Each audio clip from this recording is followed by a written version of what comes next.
ونستعينه ونستغفره ونؤمن به ونتوكل عليه ونعوذ بالله من شرور أنفسنا ومن سيئات أعمالنا من يهده الله فلا مضل له ومن يضلله فلا هادي له ونشهد أن لا إله إلا الله وحده لا شريك له ونشهد أن سيدنا ومولانا محمدا عبده ورسوله صلى الله تعالى عليه وعلى آله وأصحابه وأزواجه وذرياته وأهل بيته وبارك وسلم تسليما كثيرا كثيرا. أما بعد فأعوذ بالله من الشيطان الرجيم. بسم الله الرحمن الرحيم. والعصر إن الإنسان لفي خسر إلا الذين آمنوا وعملوا الصالحات وتواصوا بالحق وتواصوا بالصبر. صدق الله العظيم.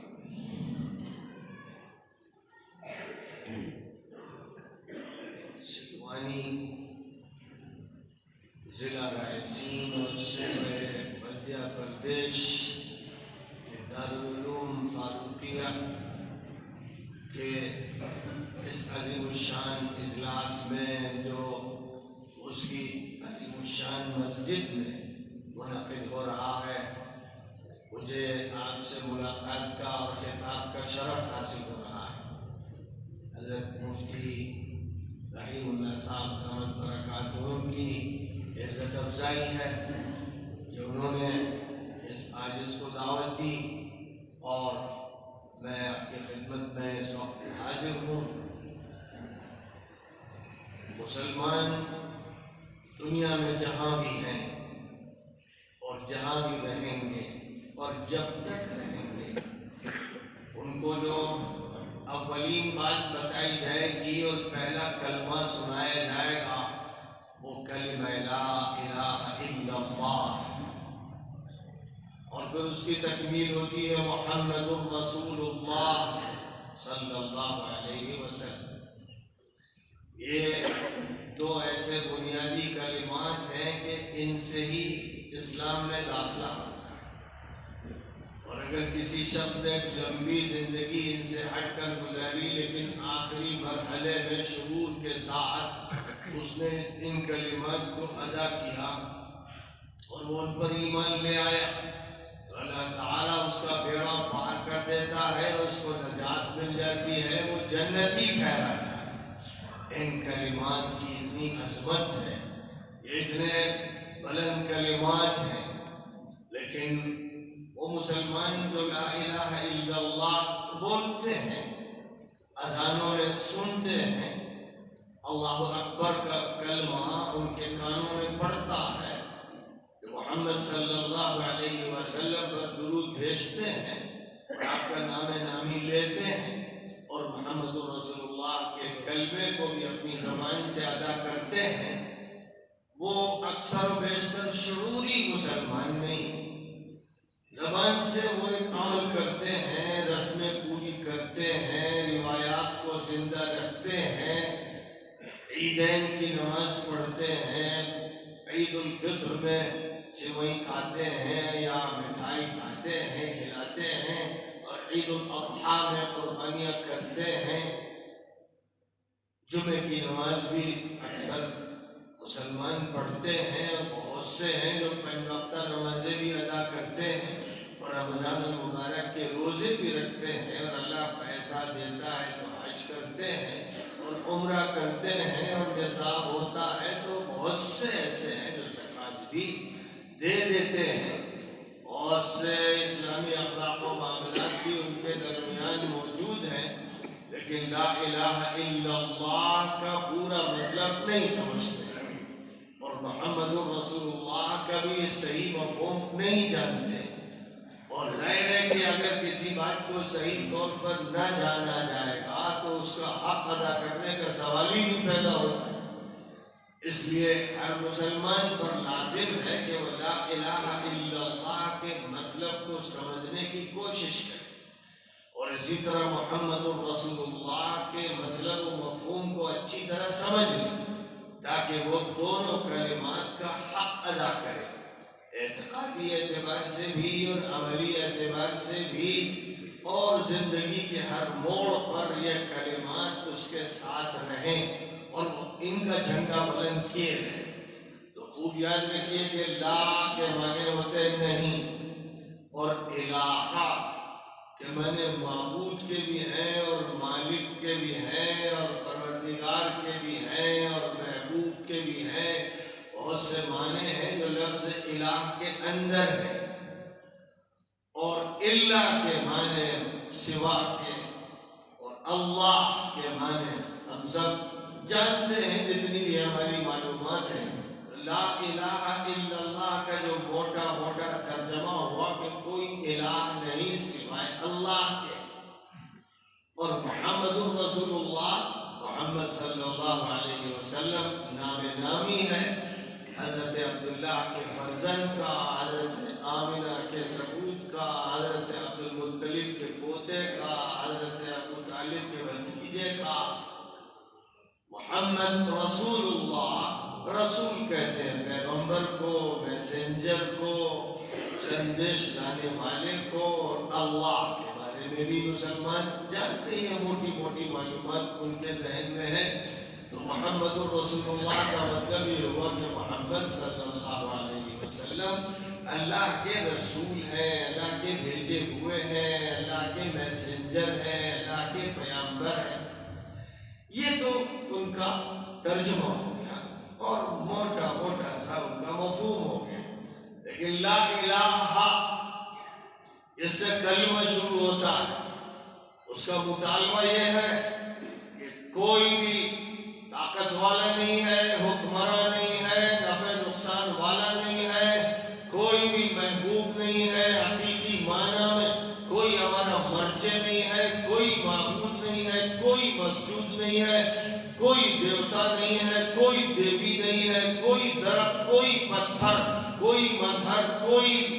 دریا ہمارے لیے پوجا کے لائق نہیں ہے، کوئی حکمراں، کوئی طاغوت، کوئی طاقت والا، کوئی زور رکھنے والا نہیں ہے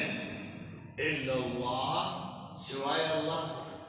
اللہ ہے جو مالک ہے، اللہ ہے جو خالق ہے، اللہ ہے جو حاکم ہے، اللہ ہے جو آمر بھی ہے اور ناہی بھی ہے، اور نفع نقصان اس کے ہاتھ میں، اور موت و حیات اس کے ہاتھ میں، اور عزت و ذلت اس کے ہاتھ میں، اور صحت و بیماری اس کے ہاتھ میں۔ جس کو وہ حاکم بنائے گا فیصلہ اس کا، کس کو گدی سے اتارے گا فیصلہ اس کا، کون جیے گا فیصلہ اس کا، کون مرے گا فیصلہ اس کا۔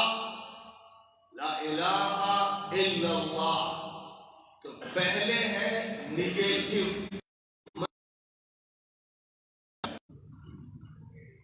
مسلمان اسی وقت ہوگا جب لا الہ کی ضرب کلیمی سے ہر فرعون کو توڑ کے رکھ دے، ہر نمرود کا کچومر نکال دے، ہر طاغوت، ہر حاکم کو ختم کر دے۔ جب وہ اس مرحلے سے گزر جائے گا تب الا اللہ کا مرحلہ ہے۔ بڑی مشکل یہ ہے کہ لوگوں نے آج ایمان و کفر کو بغلگیر کر دیا ہے۔ کا ملان الا وهم مشرکون، اللہ نے بنایا زمین کو، کس نے بنایا؟ تو یہ ضرور کہیں گے کہ اللہ ہے۔ کسی ہندو سے پوچھئے کہ بتاؤ آکاش کس نے ہو، یہ کیا تماشا ہے، یہ کیا تماشا ہے قبروں کی پوجا کرنے والوں؟ تو مزدہ ہے تم کو کہ زندگی بھر جو لوگوں سے یہ کہتے رہے کہ صرف اللہ، اور صرف جو انکار کرے گا طاغوت، انکار کا آپ نے بہت کھول کے بیان کیا کہ وَمَن يَكْفُرْ بِالطَّاغُوتِ، طاغوت جس میں پھنساتا ہے، عادتوں اور رسم و رواج میں لگا دیتا ہے، جو یہ وہ اللہ جس کو ہم مانتے ہیں وہ صرف ہمارے سجدوں کا منتظر نہیں۔ آؤ میرے سامنے ہاتھ باندھ کے کھڑے ہو جاؤ، سبحانک اللہم و بحمدک تعالی تبارک اسمک تعالی جدک ولا الہ غیرک، اس کی تعظیم، اس کی پاکی، اس کی عظمت کو صرف بیان کر دیا، اور اعوذ باللہ من الشیطان الرجیم، بسم اللہ الرحمن الرحیم پڑھ لیا، اور سورہ فاتحہ پڑھ لی، پھر کوئی سورہ پڑھ لی، اور اس کے بعد رکوع میں چلے گئے، اپنی اپنی پیٹھ کو پٹرا بنا دیا اور ہاتھ گھٹنوں پر رکھ لیے اور پھر سیدھے کھڑے ہوئے کہ سمع اللہ لمن حمیدہ، سن لیا اللہ نے اس کی جس نے اللہ کی تعریف کی، اور اس کے بعد اس طرح گرے کہ پیشانی کو زمین پر رکھ دیا، ناک کو زمین پر رگڑ دیا اور ہاتھ بچھا دیے اور گھٹنے رکھ دیے اور پیر کی انگلیاں بھی قبلے کی طرف موڑ دی اور سبحان ربی الاعلیٰ سبحان ربی الاعلیٰ کہتے رہے کہ میرا مالک و پروردگار سب سے بلند و بالا ہے، اور وہ پاک ہے وہ ذات، پاک ہے میرا رب جو سب سے بلند و بالا ہے۔ اس کی رٹ لگاتے رہے، اسی کو دہراتے رہے، پھر بیٹھے اور پھر سجدے میں گئے اور پھر اٹھے۔ جو یہ عمل کر رہا ہے اس میں کوئی شک نہیں، وہ انقلابی عمل کر رہا ہے، وہ زبردست اصلاحی عمل کر رہا ہے۔ اگر اس کو یہ معلوم ہو جائے کہ میں نماز کیوں پڑھ رہا ہوں اور نماز میں کیا کہہ رہا ہوں اور نماز کتنا بڑا انقلاب ہے، اگر یہ سمجھ لے تو ان الصلاۃ تنہا عن الفحشاء والمنکر، قرآن میں فرمایا گیا کہ بے شک نماز تمام بے حیائیوں سے اور برائیوں سے روک دیتی ہے۔ یعنی اگر کوئی صحیح معنی میں نماز پڑھ لے تو وہ سینما گھر نہیں جائے گا، وہ کوئی فلم نہیں دیکھے گا، وہ موبائل میں ننگی تصویریں نہیں دیکھے گا، وہ اپنے یہاں کوئی غلط کام نہیں کرے گا، وہ جھوٹ نہیں بولے گا، وہ غیبت نہیں کرے گا، وہ چوری نہیں کر سکتا، وہ ڈکیتی نہیں مار سکتا، وہ دو انسانوں میں تفریق نہیں کر سکتا، وہ میاں بیوی کو آپس میں نہیں لڑا سکتا، وہ بدامنی نہیں پھیلا سکتا، وہ فساد نہیں کر سکتا، کوئی برا کام نہیں کر سکتا۔ یہ نماز کا اثر ہے جو بالکل آٹومیٹک اس پر پڑتا ہے۔ اگر نماز اور اگر نماز نہیں پڑھ رہا ہے، جھوٹ بھی بول رہا ہے، نماز پڑھتا ہے غیبت کرتا ہے، نماز پڑھتا ہے لوگوں کو بانٹتا ہے، تفریق کرتا ہے، نماز پڑھتا ہے کسی کی پگڑی اچھالتا ہے، کسی کی ٹانگ کھینچتا ہے، تو وہ ظاہر میں نمازی ہے لیکن حقیقت میں نمازی نہیں ہے۔ وہ نماز کا مظاہرہ کر رہا ہے، نماز کی نمائش کر رہا ہے، نماز کا دکھاوا کر رہا ہے، اور قرآن پاک میں اللہ تعالیٰ نے ان کا بھی ذکر فرما دیا، فَوَيْلٌ لِّلْمُصَلِّينَ الذين هم عن صلاتهم ساهون الذين هم يراءون ويمنعون الماعون۔ تباہی ہو ایسے نماز پڑھنے والوں کے لیے جو اپنی نمازوں سے غافل اور نماز کے اندر غافل، جو صرف ریاکاری کرتے ہیں۔ یہ کون ہے جن کی نماز کے بارے میں یہ نہیں کہا جا سکتا کہ ان الصلاۃ تنہا عن الفحشاء والمنکر، بے شک نماز تمام بے حیائیوں سے اور برائی سے روک دیتی ہے۔ یہ اللہ کی طرف سے فرمایا جا رہا ہے، اس لیے نماز برائی کے ساتھ جڑتی نہیں ہے، اور اگر برائی ہے تو انسان نادم ہوتا ہے، افسوس کرتا ہے، توبہ کرتا ہے، پھر نماز کے پاس آتا ہے، وضو کرتا ہے، گناہ جھڑ جاتے ہیں، غسل کرتا ہے، گناہوں سے پاک ہوتا ہے، نماز میں آتا ہے، قبولیت حاصل۔ اگر واقعی وہ نمازی تو نماز اس کو نہلاتی ہے، دھلاتی ہے، کپڑے پہناتی ہے اور زینت بخشتی ہے اور اس کو ترقی عطا کرتی ہے، عروج اس کو نصیب ہوتا ہے۔ نماز کے بارے میں ایک حدیث ہے کہ الصلاۃ معراج المؤمن، نماز مومن کی معراج ہے۔ نبی اکرم صلی اللہ علیہ وسلم کو تو حضرت جبرائیل براق پر لے گئے اور اس کے بعد پھر بیت المقدس سے معراج کی سواری پر لے گئے اور آسمانوں کو کھولا گیا یہاں تک کہ وہ سدرۃ المنتہا تک پہنچے۔ لیکن اللہ تعالیٰ نے ہر مسلمان کو ایک چھوٹا سا ایسا تحفہ دیا ہے نماز کی شکل میں کہ جب چاہیے آپ نماز کا ارادہ کیجئے، صحیح طور پر اس کا حق ادا کیجئے اور شرطیں پوری کیجئے اور نماز کی نیت باندھیے اور اللہ میاں سے مناجات شروع کر دیجیے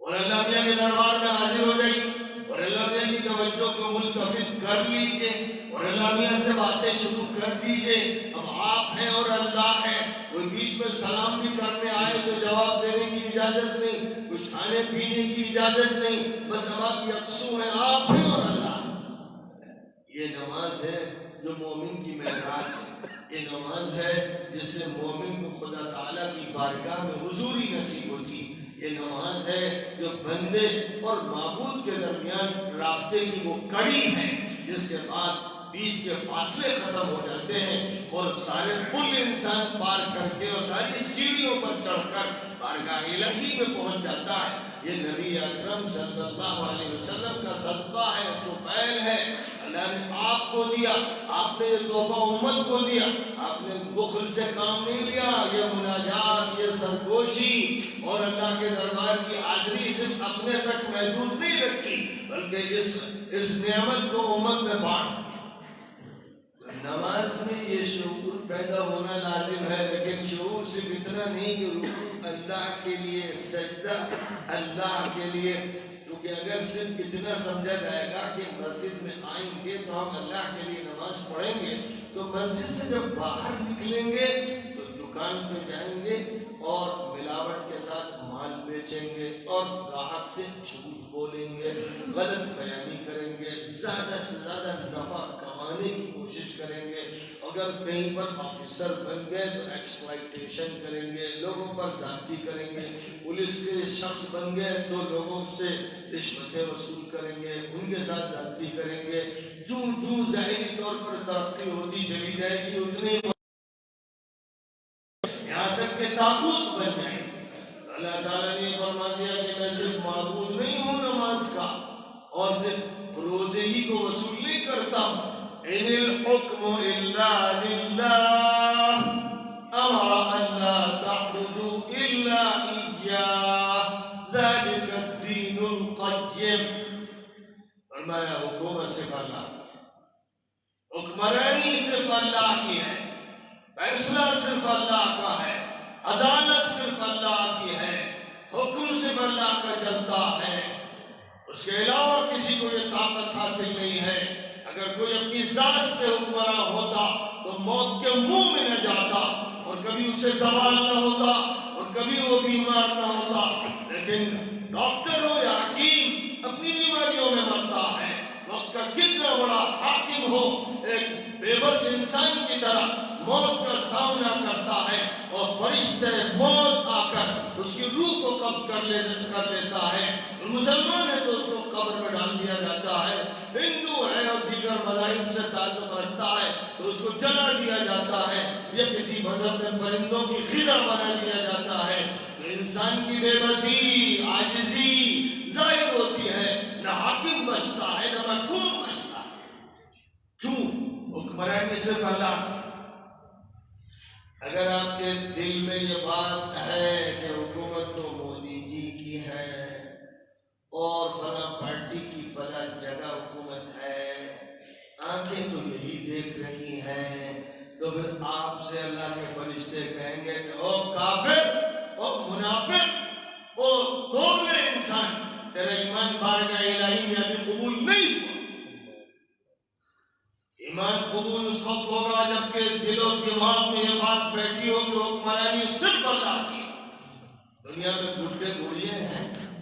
ریموٹ کنٹرول ایسا ہے کہ فرشتوں کے ہاتھ میں ان کا کنٹرول ہے، وہ کنٹرول روم آنکھوں سے چھپا ہوا ہے،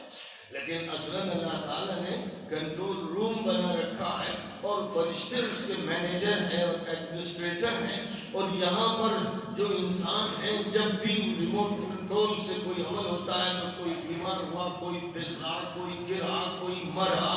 کوئی گدی سے اترا، کسی کو گدی تک پہنچا دیا گیا، یہ عمل ہوتا رہتا ہے، گڈو گڑیوں کا یہ عمل۔ ہم اپنی دنیا میں کہتے ہیں سیاست ہے، یہ حکومت ہے، یہ پارٹی ہے، یہ پالیٹکس ہے، یہ چنی چنا ہے، یہ ہمارے ڈھالے ہوئے الفاظ ہیں، یہ ہمارے الفاظ کے کھلونے ہیں، جن الفاظ فقیر مست و مگن ہے، لیکن مومن اپنے ایمان کے ذریعے ایسی چھلانگ لگاتا ہے فضا میں کہ اس کے دنیا کے لوگ بونے ہو جاتے ہیں اور دنیا کی عمارتیں چھوٹی ہوتی چلی جاتی ہیں، بلندی جتنی ہوتی ہے جہاز پر جو لوگ جا چکے ہیں جانتے ہیں کہ جب آپ زمین سے اڑتے ہیں تو آپ کو عمارتوں کا قد ویسے ہی نظر آتا ہے، جو اوپر جاتے ہیں عمارتوں کا قد چھوٹا ہوتا جاتا ہے، یہاں تک کہ بڑی بڑی بلڈنگیں، ملٹی اسٹوری بلڈنگیں ایسی غائب ہو جاتی ہیں جیسے ایک ذرہ بھی نہ ہو۔ اس طرح یہ ایک عمل ہے جو آنکھوں سے دکھتا ہے، ویسے ایمان کی جو روحانی آنکھ ہے جب وہ کسی کو لگا دی جاتی ہے تو اس کو سب کچھ ہوتے ہوئے کچھ نہیں دکھتا۔ یہ ہے جس کو صوفیاء کرام وحدت الشہود کہتے ہیں، یعنی مجھے تو ایک ہی دکھ رہا ہے، ہم انکار نہیں کرتے کہ انسان بھی ہے اور جانور بھی ہے اور مومن بھی ہے اور کافر بھی ہے، ایسا نہیں کہ کچھ نہیں ہے، لیکن ہمیں تو بس ایک دکھ رہا ہے، ایک کے علاوہ کچھ نہیں دکھ رہا ہے، کیونکہ جو مٹنے والا ہے اس کو ابھی بھی ہم سمجھ رہے ہیں کہ مٹا ہوا ہے۔ کل من علیہا فان ویبقى وجہ ربک ذو الجلال والاکرام، جو بھی اس دھرتی پر ہے سب کو مٹ جاتا ہے، تو جو مٹنے والا ہے اس کا ہونا بھی نہ ہونا ہے، اس کا ہست بھی نیست ہے، اس کا معدوم ہونا بھی ایسے ہی ہے جیسے موجود ہونا۔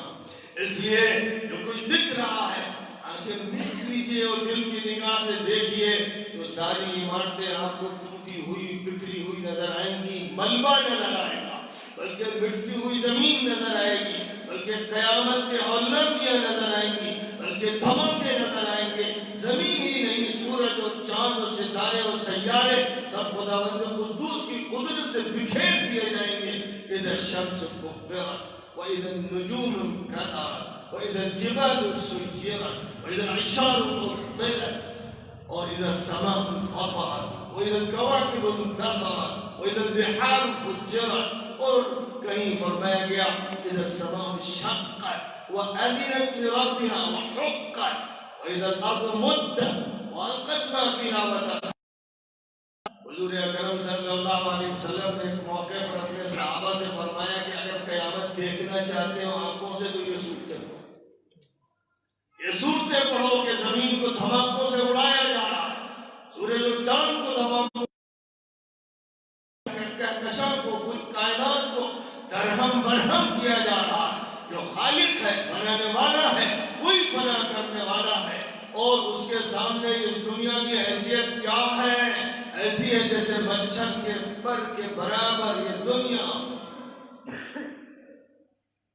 لاکھوں کروڑوں اربوں خربوں اس دنیا سے بڑی دنیایں تو اس فضا میں موجود ہیں، جس کو سائنس کا ایک اسٹوڈنٹ آج کل اسکول میں پڑھ رہا ہے۔ جب ایسٹرونومی کے بارے میں بچہ پڑھتا ہے تو اس کو یہ بتایا جاتا ہے کہ ریگستان میں جو ذرے ریت کے ہیں، اور بس یوں سمجھو کہ فضا کے اندر اس دنیا سے بڑے بڑے گلوب لاکھوں نہیں، اربوں نہیں، خربوں نہیں، ایسے ہیں کہ انگنت ہیں، شمار ہی نہیں۔ اگر اس دنیا سے بڑی بڑی دنیایں اللہ بانٹنا چاہے جو ابھی یہی موجود ہے کائنات میں، جس کو سائنس مان رہی ہے، جس کو میتھمیٹکس مان رہا ہے، جس کو حسابی دنیا مان رہی ہے، کافر جس کو مان رہے ہیں، اگر صرف وہی دنیا تقسیم کی جائے تو ہر مسلمان کو اس دنیا سے بڑی ایک دنیا بھی ہے۔ یہ بات صرف حدیث کا بیان نہیں ہے، ایک سائنٹیفک فیکٹ ہے۔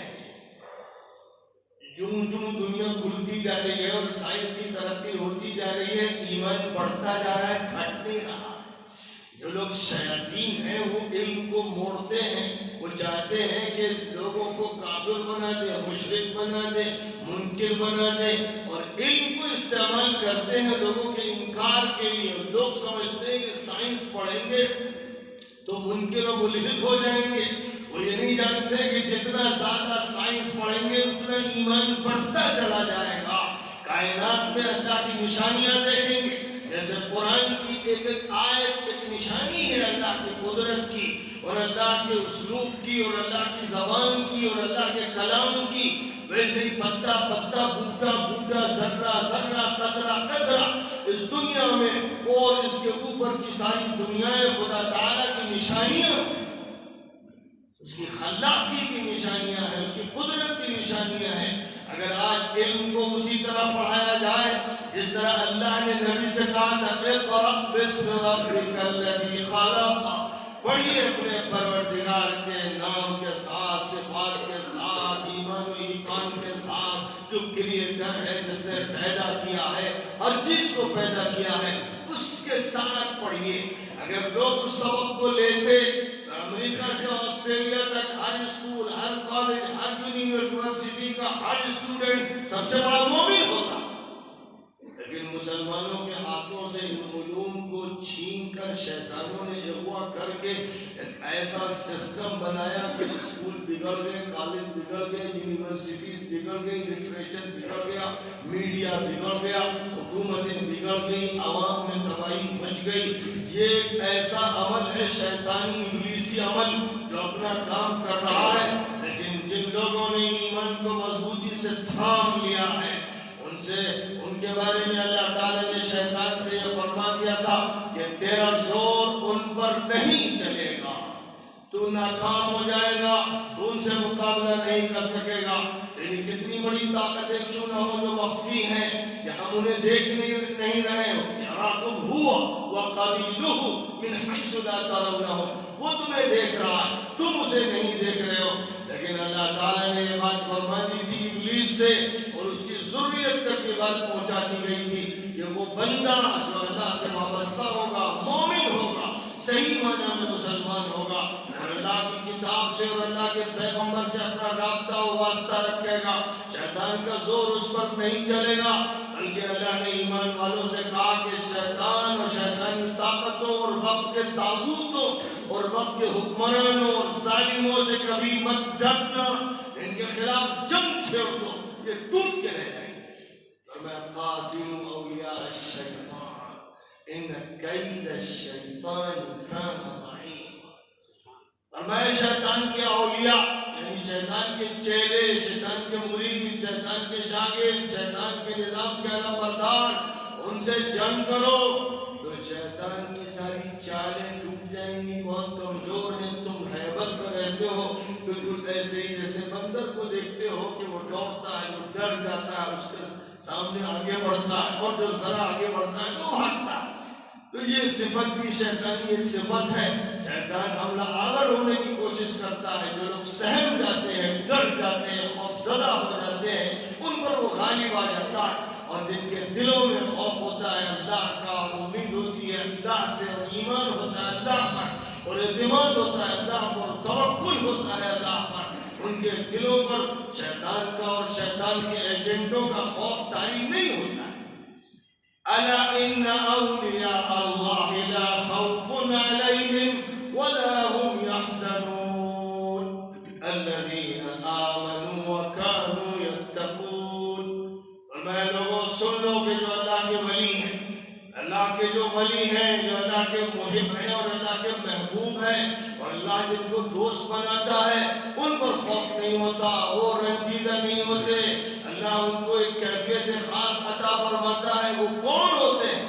الذین آمنوا وکانوا یتقون، وہ لوگ ہوتے ہیں جو ایمان رکھتے ہیں اور تقوی اختیار کرتے ہیں۔ ولی کون ہوتے ہیں؟ قرآن کہہ رہا ہے۔ ہم لوگوں نے سمجھا کہ ولی وہ کہلاتے ہیں کہ جو فضا میں اڑیں اور سمندر پر چلیں اور آگ انہیں نہ جلائیں اور پانی کی ٹھنڈک کو محسوس نہ کریں، کرامات دکھائیں، شعبدے لوگوں کے سامنے پیش کریں، غیر انسانی روپ میں دھار لیں اور کسی دوسرے روپ میں سامنے آئیں۔ ہم نے دماغ میں یہ شیطانی چالیں تراش دی ہیں۔ اللہ کہتا ہے کہ اولیاء وہ ہیں الذین آمنوا وکانوا یتقون، جو لوگ مومن ہوں اور تقوی اختیار کریں۔ اور تقوی کے معنی ہیں کہ حرام سے بچیں، مشتبہ سے بچیں، مشکوک چیزوں سے بچیں، حلال کو اختیار کریں، طیب غذا کا استعمال کریں، اور تمام چیزیں ان کی طیبات سے تعلق رکھتی ہوں اور حلال ہوں۔ جو بھی یہ کریں گے اللہ کے حکم کا احترام کرتے ہوئے اور نبی کی نسبت کی بنیاد پر، وہ ولی ہے۔ وہ ولی ہے۔ تو ولی کوئی خاص ٹوپی نہیں ہوتی ہے، کوئی خاص کپڑا نہیں ہوتا ہے، کوئی خاص مذہب نہیں ہوتا ہے۔ ولی کا دل اللہ سے تعلق قائم کر لیتا ہے اور اس کو اللہ کی طرف سے ولایت نصیب ہو جاتی ہے، اور اس کی دو شرطیں ایمان و تقوی۔ تو جب ایمان و تقوی کوئی حاصل کرتا ہے، طے کر لیتا ہے کہ چاہے کتنا ہی زیادہ میرا فائدہ ہو رہا لیکن میں حرام مال نہیں کھاؤں گا، سود نہیں لوں گا، رشوت نہیں لوں گا، مشتبہ پیسہ نہیں لوں گا، گھر میں کوئی مشکوک چیز نہیں آنے دوں گا، حرام غذا نہیں کھاؤں گا، بچوں کو نہیں کھلاؤں گا، حرام پیسہ دیا جائے گا کتنا ہی دیا جائے اسے قبول نہیں کروں گا، اس سے بچوں گا، یہ سب اللہ کے لیے کروں گا۔ جب یہ بات پیدا ہو جائے گی، جس شخص میں پیدا ہو جائے گی، آپ یقین رکھیے کہ وہ اللہ کا ولی ہو۔ تو ایک رکشے والا بھی اللہ کا ولی ہو سکتا ہے، ٹھیلے والا بھی ہو سکتا ہے، کولی ہو سکتا ہے، حمال ہو سکتا ہے، ڈرائیور ہو سکتا ہے، مزدور ہو سکتا ہے، مستری ہو سکتا ہے، کوئی بھی ہو، یہ صفت اگر ہے تو اللہ کا ولی ہے۔ اور اللہ کے اکثر ولی ایسے ہیں جو پہچانے نہیں جاتے، کیونکہ بس اللہ ہی جانتا ہے کہ میرا ولی کون ہے۔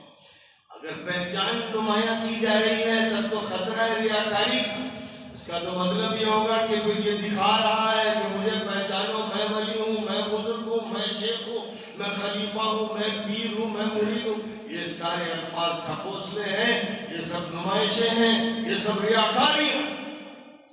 حقیقت کا تعلق اللہ کی ذات سے،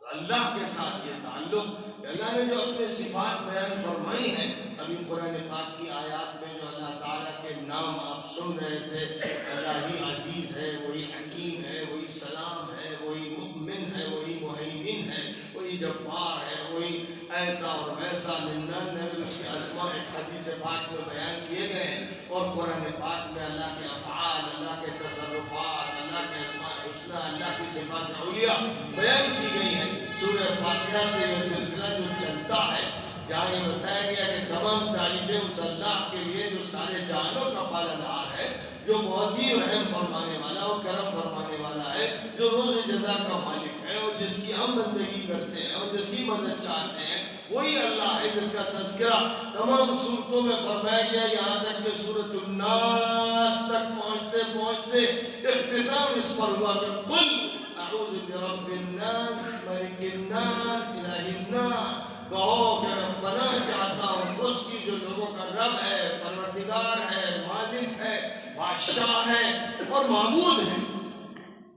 وہاں پر جا کر سبق ختم ہو رہا ہے۔ 114 سورتیں قرآن پاک کی ہیں، جن میں پہلی سورت سورۃ الفاتحہ اور آخری سورت سورۃ الناس ہے۔ اللہ کے تعارف سے بات شروع کی گئی، اللہ کے تعارف پر بات ختم کی گئی، اور جب اللہ کا تعارف بتا دیا گیا تو بندوں کا تعلق ظاہر کر دیا گیا۔ یہی تعلق ہے جو ایاک نعبد و ایاک نستعین میں ارشاد فرمایا گیا، اور یہی تعلق ہے جس کا تذکرہ الہ الناس ملک الناس رب الناس الہ الناس ملک الناس، لوگوں کا معبود، لوگوں کا بادشاہ، تمام انسانوں کا رب و پروردگار، اس حیثیت سے تعارف کرا دیا گیا، انسانیت کا رشتہ جوڑ دیا گیا۔ اب اس کے بعد کس طرح سے ہماری عبادت اور بندگی کا ظہور ہوگا، ہم کیا کریں، زندگی کیسے گزاریں، اس کے لیے فرمایا گیا کہو کہ اہدنا الصراط المستقیم، اللہ سیدھا راستہ ہمارے سامنے واضح فرما دیجئے، سیدھے راستے پر چلا دیجئے۔ اور صراط الذین انعمت علیہم کہہ کر یہ بتا دیا گیا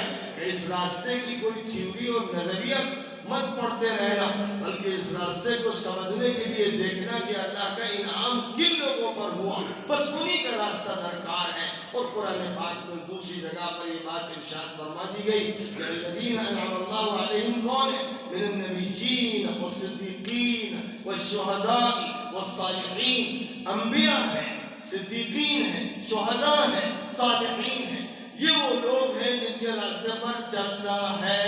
پورا قرآن انہی کے تذکرے سے بھرا ہوا ہے۔ آدم علیہ السلام کے تذکرے سے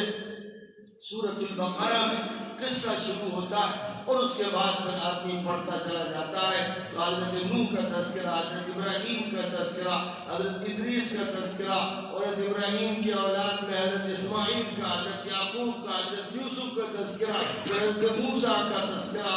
اور پھر ان کے جو خلفاء تھے ان کے مختلف مقامات پر تذکرے فرمائے گئے، یہاں تک کہ حضرت عیسیٰ کا تذکرہ، اور آخر میں حضرت محمد مصطفیٰ صلی اللہ علیہ وسلم کا تذکرہ، اور پھر جس طرح ابراہیم کے صحابہ، نوح کے صحابہ، موسیٰ کے صحابہ، عیسیٰ کے صحابہ، ان کے حواریین، ان کے خاص قسم کے لوگ جنہوں نے ان کے راستے کو اختیار کیا، جو انہیں کے نقش قدم پر چلے، ان کو صدیقین کہا گیا، جنہوں نے جان دے دی اسی راستے پر ان کو شہداء کہا گیا، اور جو اسی راستے پر استقامت کے ساتھ قائم رہے ان کو صالحین کہا گیا۔ بس یہ ہیں وہ لوگ جن کے راستے پر چلنا ہے۔ امت محمدی میں جن لوگوں کی یہ پہچان ان کے عمل سے سامنے آئی ہے، وہ مجددین، وہ مصلحین، وہ علماء ربانیین جو اس امت میں ہر دور میں علاقے میں پیدا ہوتے رہے اور اللہ تعالیٰ نے ان کے ذریعے اس دین کے تحفظ کا انتظام فرمایا، ان کے نقش قدم پر چلتے چلے جانا ہے یہاں تک کہ اپنی منزل کو پا لینا ہے۔ میرے بزرگوں، لا الہ الا اللہ میں پہلی منزل، پہلا مرحلہ، پہلا زینہ کیا ہے؟ نفی کرو، دماغ سے کھرچ کر پھینک دو غیر اللہ۔ تمہارے دماغ میں نہ کوئی بت رہے، نہ کوئی ایسا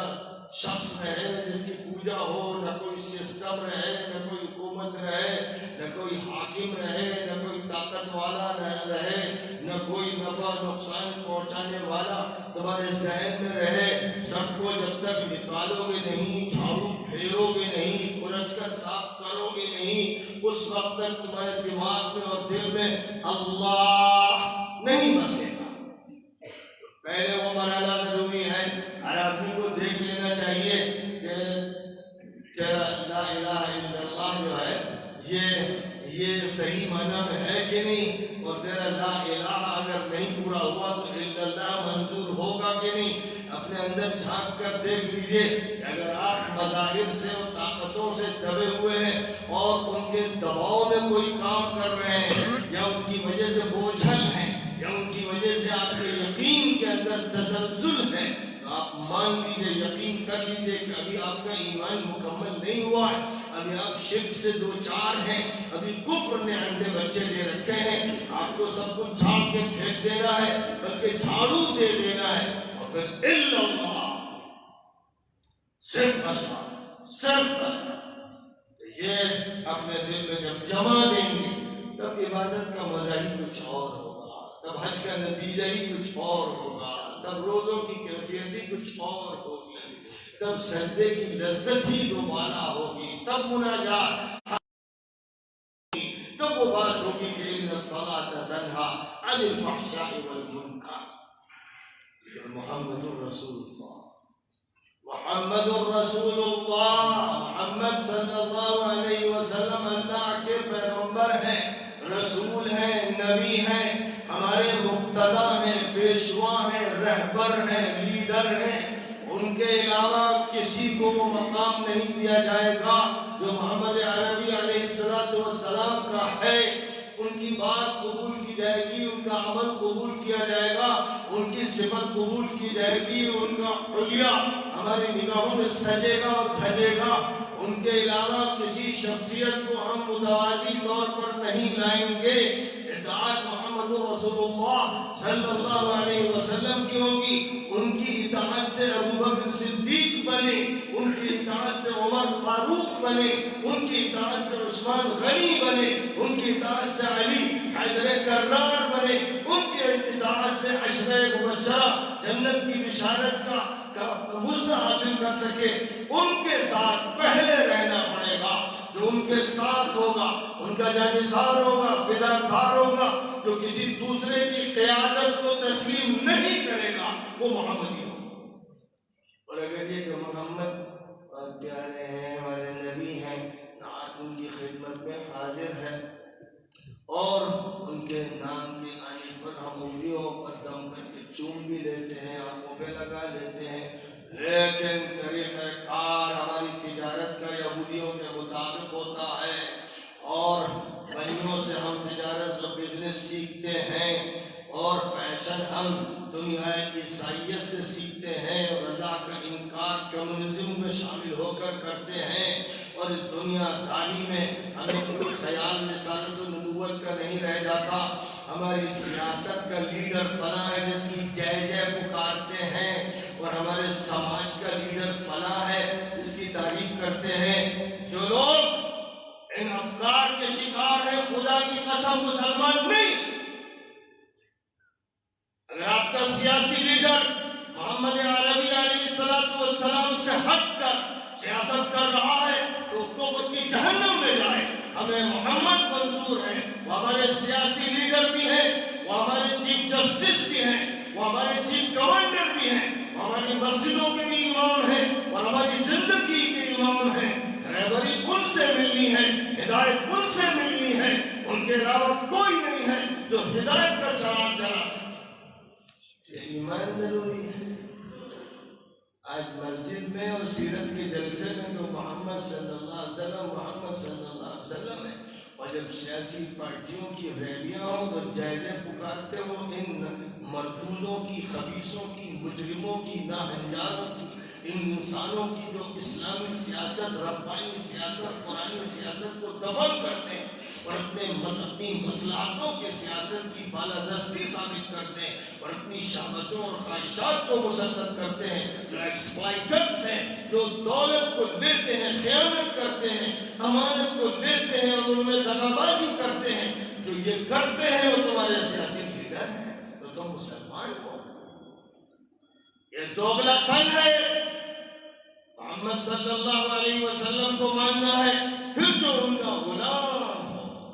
جو ان کی سنت پہ جان دیتا ہو، جو ان کے نظام سے وابستہ ہو، جو ان کی شریعت کا جھنڈا بلند کرتا ہو، جو ان کی سنت پر اپنی جانثاری اور فداکاری کا ثبوت دیتا ہو، جو ان کے علاوہ کسی کو وہ مقام قیادت اور سیادت کا نہ دے جو مقام آپ کے لیے طے شدہ ہے، جو ایسا ہے کہ جو آپ کے ساتھ ہے حقیقی معنی میں، وہ بھی مسلمان ہے، وہ مومن ہے، وہ محمدی ہے، وہ نبوی ہے۔ فرمایا کہ وَمَا أَرْسَلْنَا مِن رَّسُولٍ إِلَّا لِيُطَاعَ بِإِذْنِ اللَّهِ، ہم نے جو بھی رسول بھیجا صرف اس لیے بھیجا کہ بات اس کی مانی جائے، چلے گی اس کی، اس کے علاوہ کسی کی نہیں چلے گی۔ اگر اس کے علاوہ کسی کی تم چلا رہے ہو، تمہارے جو اسکول ہے وہاں چل رہی ہے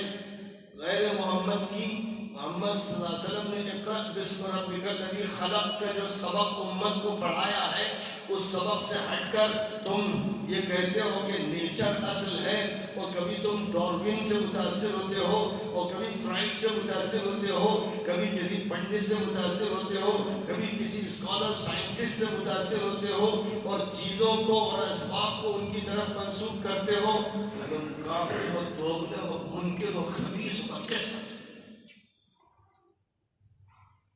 علوم جو کچھ ملے ہیں آج دنیا کو، محمد عربی علیہ السلام کی جوتیوں کے ذرات ہیں۔ یورپ کو جو علم ملا ہے، دنیا کی جو ٹیکنالوجی ملی ہے، جو سائنسز پوری دنیا کو ملی ہے، یہ سب دربار محمدی کا فیضان ہے۔ جس وقت حضور پاک علیہ السلام کی نبوت کا سورج روشن ہو رہا تھا، اس وقت برطانیہ، فرانس، جرمنی، اسپین، پرتگال، سارے ممالک ڈارک ایجز سے گزر رہے تھے۔ ان کے جتنے بھی ہسٹورینز ہیں ان کا کہنا ہے کہ 6ویں صدی عیسوی، 7ویں صدی عیسوی اور دور تک جو صدیاں گزری ہیں یہ ڈارک ایجز کہلاتی ہیں، یعنی تاریخ صدیاں، تاریخ دور۔ علم نہیں تھا، جو لوگ بڑے بڑے چرچز میں تھے، ادھر جو سینیگاگ میں تھے، انہوں نے اپنی کتابوں کو لپیٹ کر رکھ رکھا تھا، عوام کو علم نہیں دیا جاتا تھا، انہیں جاہل رکھا جاتا تھا، پوپ بھی جاہل ہوتا تھا اور اس کا پورا سسٹم جاہلوں پر مبنی ہوتا تھا۔ دنیا کا یہ حال تھا، اور یہاں کے جو برہمن تھے انہوں نے ویدوں کو چھپا رکھا تھا، نہ خود ٹھیک سے پڑھتے تھے، عوام کو علم سے کاٹ رکھا تھا اور اکثریت کو شدر بنا کے رکھا تھا، علم سے دنیا کو محروم کر دیا گیا تھا۔ پوری دنیا میں یہ ظلم ہو رہا تھا، اس ظلم کا ازالہ حضرت محمد مصطفیٰ صلی اللہ علیہ وسلم نے خود کیا، اور آپ کے شاگردوں نے اور آپ کے صحابیوں نے کیا۔ پوری دنیا کو ظلم سے آزاد کیا، جہالت سے آزاد کیا، جاہلیت سے آزاد کیا، غلط سیاست سے آزاد کیا، غلط نظام عدالت سے آزاد کیا، پوری دنیا کو انسانیت اور یکسانیت کا سبق پڑھایا، پوری دنیا کو اخلاق سکھائے، پوری دنیا پر ایک ایسا اللہ کا رحم ہوا حضرت محمد عربی علیہ السلام کے ذریعے کہ اللہ میاں نے آپ کو یہ تمغہ دیا، وَمَا أَرْسَلْنَاكَ إِلَّا رَحْمَةً لِلْعَالَمِينَ، ہم نے آپ کو تمام دنیاؤں کے لیے، تمام انسانوں کے لیے، جنوں کے لیے، مخلوقات کے لیے رحمت بنا کر بھیجا۔ حضور کو اللہ نے رحمت بنا کر بھیجا۔ آج نبی پر، نبی کی شریعت پر، قرآن پر تبصرے ہو رہے ہیں میڈیا میں، کالجز میں، اسکولز میں، ڈیبیٹ میں طرح طرح کے الزامات لگ رہے ہیں شریعت پر، قرآن پر. کیوں ایسا ہو رہا ہے؟ اس لیے کہ وہ اندھے ہیں، بہرے ہیں. مسلمان بینا تھے جو نابینا بن رہے ہیں، شنوا تھے اور جو بہرے بنتے چلے جا رہے ہیں. اس امت سے کہا گیا تھا کنتم خیر امت اخرجت للناس تأمرون بالمعروف وتنہون عن المنکر وتؤمنون باللہ. تم کو بہترین امت بنایا گیا پوری مانوتا کے لیے، پوری مینکائنڈ کے لیے، پوری انسانیت کے لیے. کوئی فرق مت کرنا، سب کو بھلائی سکھانا، سب کو برائیوں سے روکنا. اس امت سے یہ کہا گیا. یہ امت سمٹتی چلی گئی، فرقوں میں بٹتی چلی گئی، دھڑوں میں الگ ہوتی چلی گئی، آپس میں لڑتی چلی گئی، فتوے بازی کرتی چلی گئی، کمزور ہوتی چلی گئی، مغرور و مغلوب ہوتی چلی گئی، جبر بنا دیا گیا، ذلیل کر دیا گیا. یہ سارے کرتوت ہیں اس امت کے. اب اس امت کو اگر نکلنا ہے اور پھر واپس جانا ہے اپنے مقام کی طرف تو لا الہ الا اللہ کے معنی سمجھ کر اس کا علم اٹھاؤ اور محمد رسول اللہ کی حقیقت سمجھ کر اس کے پرچم کو بلند کرو اور ان کو لے کر بڑھو. اس طرح کے ان کے معنی سمجھاؤ سنسکرت والوں کو، کنڑ والوں کو، مراٹھی زبان والوں کو، ہندی، سنسکرت، انگریزی، دنیا کی ہر زبان کے بولنے والوں کو سمجھاؤ کہ اللہ کیا ہے اور اللہ کے آخری نبی کا کیا مقام ہے. یہ کام ہے جو مسلمانوں کو کرنا ہے، گاؤں گاؤں کرنا ہے، چپے چپے پر کرنا ہے. کوئی جگہ باقی نہ رہے، کوئی فرد مرد عورت میں سے باقی نہ رہے جس تک یہ کلمہ نہ پہنچ جائے اور جس تک محمد عربی کی قیادت کا جھنڈا نہ پہنچ جائے. جس دن یہ امت اس ذمہ داری کو پورا کر دے گی اس دن وہ وقت ماضی کا پھر واپس آ جائے گا. پھر کبھی عراق فتح ہوگا تو کبھی شام، تو کبھی ہوگا تو کبھی مصر. دوبارہ فتوحات کا دور شروع ہوگا. اور حضور اکرم صلی اللہ علیہ وسلم نے اپنی حدیثوں میں یہ ارشاد فرمایا ہے کہ جزیرۃ العرب پھر فتح ہوگا، ایران فتح ہوگا، روم فتح ہوگا. ایک ترتیب بیان فرمائی ہے اور حالات کا جو رخ نظر آ رہا ایسا محسوس ہوتا ہے کہ ہم ادھر بڑھتے چلے جا رہے ہیں. دوبارہ فتوحات کا دور شروع ہوگا، وہ نیا دور ہوگا اور امت انگڑائی لے گی اور شعور کے ساتھ اٹھ کر کھڑی ہوگی اور گاؤں گاؤں کے بچے اور جوان لا الہ الا اللہ کا مطلب سمجھائیں گے، صرف نعرہ نہیں لگائیں گے اور محمد رسول اللہ کا مفہوم منتقل کریں گے. یہاں تک کہ تمام سینے منور ہو جائیں گے، دماغ جگمگا جائیں گے اور دل آرام اور راحت محسوس کریں گے. بس وہ دن ہوگا وَيَوْمَئِذٍ يَفْرَحُ الْمُؤْمِنُونَ بِنَصْرِ اللَّهِ يَنْصُرُ مَن يَشَاءُ. اس دن ایمان والے صحیح معنی میں خوش ہوں گے. اللہ تعالیٰ جس کو چاہے اپنی مدد سے نواز دے. آئیے ہم سب اللہ میاں سے دعا مانگے. دیکھیے لا الہ الا اللہ جو ہے یہ ایسا کلمہ ہے کہ جنت کا یہی دروازہ ہے، ایمان کا یہی مدخل ہے، نجات کا یہی راستہ ہے. اور اللہ کو یہ کلمہ اتنا محبوب ہے، اتنا پسند ہے کہ عمر بھر گناہ کرنے والا بھی جب اس کلمے پر اپنی جان دیتا ہے تو خدا اس کی بخشش فرما دیتا ہے. اس کلمے کی ایسی عظمت ہے. اسی لیے جتنے بھی تاریخ میں مربی گزرے ہیں، صوفیاء کرام گزرے ہیں، مربیان عظام گزرے ہیں، علماء ربانیین گزرے ہیں، انہوں نے خود اپنے دل کو بھی اسی کلمے سے جگمگایا اور اپنے دماغ کو اسی کلمے سے روشن کیا اور اس کلمے کا ورد کیا اور ذکر کیا اور اجتماعی کیا اور انفرادی کیا. اس کلمے کی ایسی صدا لگائی کہ بس یہ کلمہ ایسا ہے کہ اگر آپ غیر مسلموں کو مجلس میں بٹھائیں اور کہیں کچھ نہیں، بس آنکھیں بند کرو اور ہمارے ساتھ کہو لا الہ الا اللہ، لا الہ الا اللہ.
رسول اللہ صلی اللہ علیہ وسلم، محمد رسول اللہ صلی اللہ علیہ وسلم۔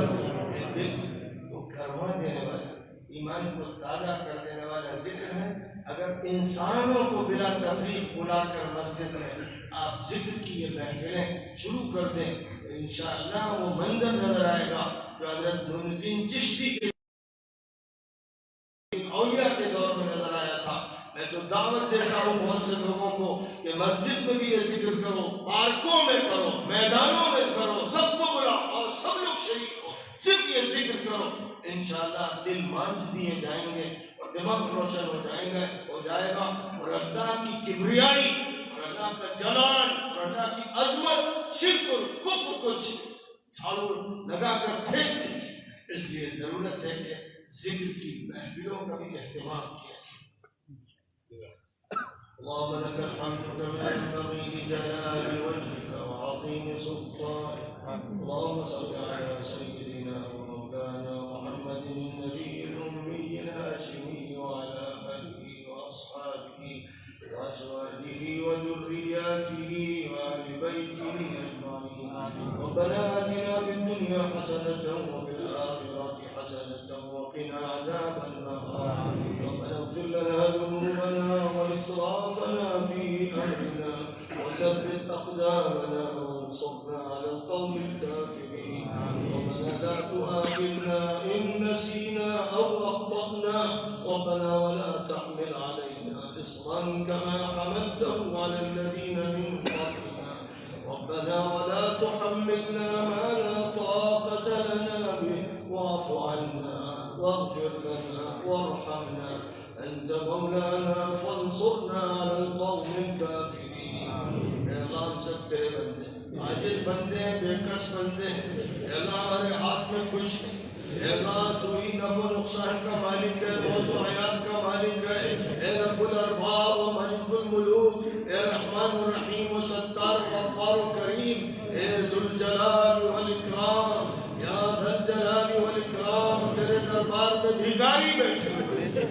فقیر ہیں، تیرے در کے بھکاری ہیں، تجھ سے بھیک مانگتے ہیں۔ اے اللہ جتنے بھی یہاں موجود ہیں اور اس بستی میں جتنے لوگ موجود ہیں اور ان کے گھر میں جو عورتیں ہیں بچیاں ہیں، اے اللہ سب کے لیے آج مغفرت کا فیصلہ فرما دے۔ اے اللہ اس پورے علاقے کے لیے، پورے ضلع کے لیے، پورے صوبے کے لیے، پورے ملک کے لیے اپنی مغفرت کا فیصلہ فرما، عفو و کرم کا فیصلہ فرما۔ اے اللہ مسلمانوں کی ذلت کو عزت سے تبدیل فرما، اللہ میں عزت عطا فرما، نصرت عطا فرما، رحمت عطا فرما، تحقیق عطا فرما، اپنے کرم کی بارش فرما۔ اے اللہ جو یہاں مدرسہ چل رہا ہے اور حقہ اسکول چل رہا ہے اس کو برکتوں سے مالا مال فرما۔ اے اللہ ہر ترقی عطا فرما۔ اے اللہ امت مسلمہ کی اس ملک میں حفاظت بھی فرما، اور اس امت مسلمہ کو نبی پاک علیہ نمائندگی اور ترجمانی کی توفیق عطا فرما۔ امت مسلمہ کو اخرجت للناس کی حقیقت سمجھا دے اور اخرجت للناس کا حوصلہ پیدا فرما۔ اللہ اپنے تمام گناہوں کی معافی چاہتے ہیں، اللہ ہماری مغفرت کا فیصلہ فرما،